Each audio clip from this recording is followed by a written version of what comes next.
Are you looking for your next stimulus check? Well, you're not alone.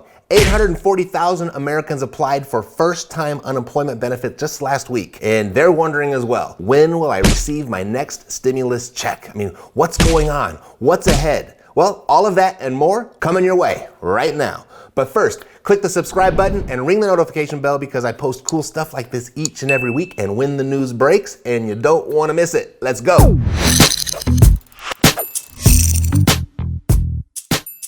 Hi, I'm Matt Theriault, CEO of Epic Real Estate, where I show people how to invest in real estate with an emphasis on retiring early. But what seems to be on more and more Americans' minds at the moment is survival. 840,000 Americans applied for first-time unemployment benefits last week, a number that remains extremely high relative to pre-pandemic levels, and much worse than the chilliest weeks of past recessions. As good as things seem to be bouncing back, we're apparently stuck as the number of Americans applying for first-time unemployment insurance benefits each week continues to hover at historically high levels. Look here from Yahoo Finance. Jobless claims are way down from their peak in the spring, but they hit a wall this summer and are really refusing to drop much further. The latest jobless claims report comes amid dimming hopes for another round of virus relief measures out of Congress, despite increasingly urgent calls from Federal Reserve officials for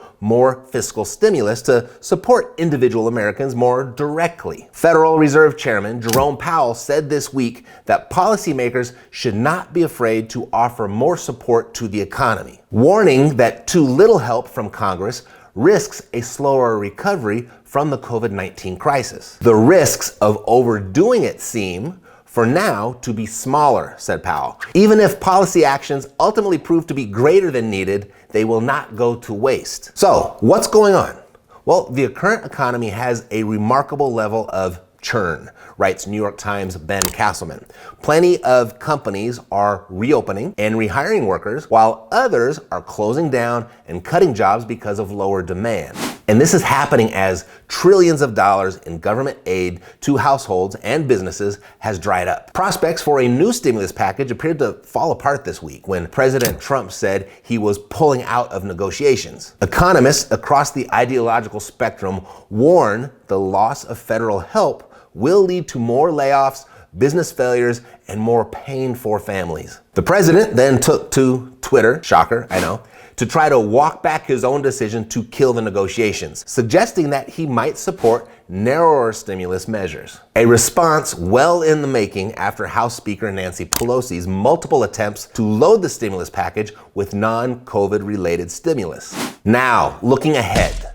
Well, the negotiations for a stimulus deal and your next check are also experiencing what you might call a remarkable level of churn, meaning lawmakers haven't made much progress in working out a compromise. Just yesterday, Pelosi rejected a standalone package for airlines without having her larger deal in place. The growing unwillingness from both sides of the aisle is further fueled by their greater concern of winning the election, demonstrating that they are more concerned with the advancement of their careers and their agendas than they are in assisting the people that put them in power. But just as I was sitting down to record this video, President Trump just approved a revised package for airlines, for PPP, for small business, and unemployment assistance as well, and is set to meet with Nancy Pelosi this afternoon. So we might know more by the time this video is released. So for right now, the ball is back in Nancy's court, and I'll update you as soon as that news hits.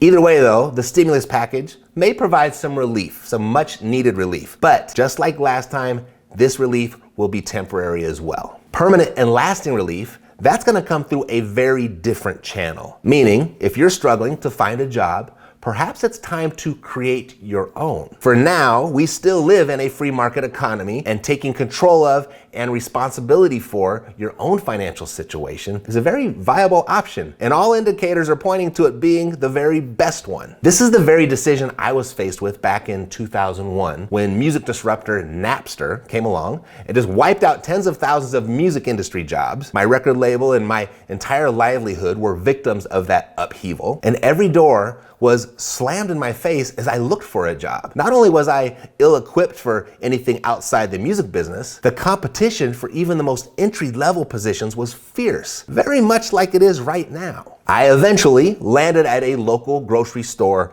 bagging groceries for $7 an hour while planning my next move. The real estate market was all the rage at the time. It seemed to be where the opportunities of the day were, not to mention the money. And almost 20 years later, I still buy, hold, and sell real estate. And of the last 10 years, I've been showing others how to do the same. That same dynamic right now is in play, as the real estate market is leading the economic recovery with supply levels sitting at all-time lows and historically low interest rates driving demand. Your next stimulus check, and a check bigger than you would ever expect from the government, could as easily come by placing yourself in the middle of one of those real estate transactions as it could from anywhere else. If you'd like to know how to do that, I can show you at our next Epic Intensive. It's a 3-day virtual training session coming up very soon. The details can be found at epicintensive.com. And please forgive the shameless plug, but I do have a realistic solution for those who are fed up waiting for government assistance and are ready to help themselves. And I'd be remiss if I didn't at least mention it. But if real estate isn't your thing, I understand. It's not for everybody. But creating your own job should be a serious consideration. Perhaps opening up your own online store via Shopify or selling stuff through an Amazon store, because online shopping has witnessed a significant boost during this pandemic and it's not going anywhere. Or what are you an expert at? What could you teach somebody? Because Zoom learning is another area of opportunity for the aspiring entrepreneur. A quick search right here on YouTube would yield countless results and opportunities to make either of those happen for yourself. The bottom line, helping the millions of struggling Americans at the moment has apparently dropped a few notches on the priority list of our government leaders. So the questions that you are left with are, can you afford to wait? Or is immediate action required? Because if not you, then who? Let me know in the comments below what just opened up for you. And who do you know that might also benefit from this? When their name comes to mind, please share with them. Thanks for watching. I'll see you next time.